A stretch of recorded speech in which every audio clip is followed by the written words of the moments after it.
Hi everyone, my name is Sarah Henning, and today I will be walking you through my Here's My Take video focusing on food justice.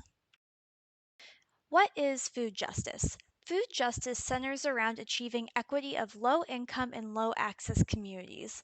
Healthy food should be a fundamental human right, and we need to eliminate barriers to access, which include financial barriers, geographic barriers, and systemic racist barriers.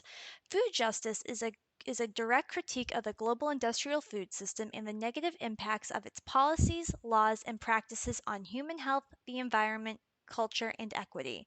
And the food justice movement is about moving towards a more righteous, healthy, democratic, and community based system.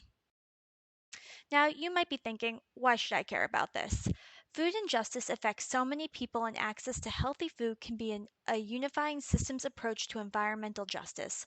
Food injustice touches on so many aspects of the environmental justice movement, and supermarkets and healthy, affordable food options are not always found in neighborhoods that are low income or communities of color.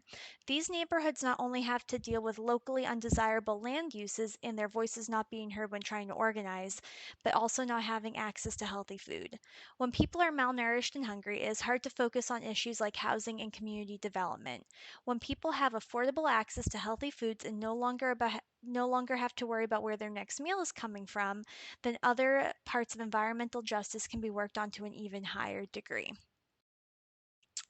Now, today we will be taking a deeper dive into one food justice issue: food deserts. Food deserts are pervasive throughout the United States, and there is not one easy solution or answer on how we can achieve equal access to quality and healthy food for all individuals, regardless of where they live.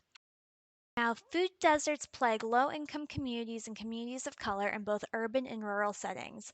A food desert is a neighborhood that is more than a mile away from a supermarket and other stores that sell fresh produce. Approximately 23.5 million Americans live in food deserts, and food deserts, while they might not have supermarkets or other ways of getting fresh produce, have access to unhealthy food options like fast food and convenience stores. Now, the map that you're seeing on the screen now is showing where food deserts are in the United States as of 2019. I will send out the link to the interactive food desert map so you can take a look for yourself. But as you can see, every single state in the United States has food deserts. Now, food deserts are an issue that is well within the environmental justice movement wheelhouse. Activists need to work with communities and understand that issues are not just about access but about affordability. Moreover, school systems in poor communities need the support and need to be able to provide healthy meals for children and provide nutrition education from an early age. When people have access and can afford healthy food options, other aspects of the environmental justice movement, like adding green spaces to a community, can be focused on in greater clarity. When people have access, environmental justice can be focused on even more. Now, can food can food deserts be eradicated? We need to take a systems approach in order to eradicate food deserts. It is not just enough to build a supermarket or add a farmer's market to a community. These options need to be affordable for community members, and policies need to be put in place to make fresh food options available. Now, before we finish up, I wanted to give you some questions to consider for this class. The first question is, how can we organize stakeholders in a community to understand food needs and barriers to access? And what do you think some of those barriers to access are? Are there ways that small mom and pop shops can be incentivized to carry healthy, high quality produce for the cost of processed, unhealthy options?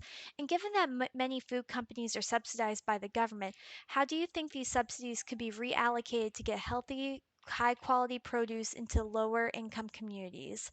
And for the third question, how can we combat food mirages? Do you think that there are programs at the local and state level that can help create more affordable options at large supermarkets? Thank you all for watching, and if you have any questions, you can reach out to me on Canvas or I can provide my email in class.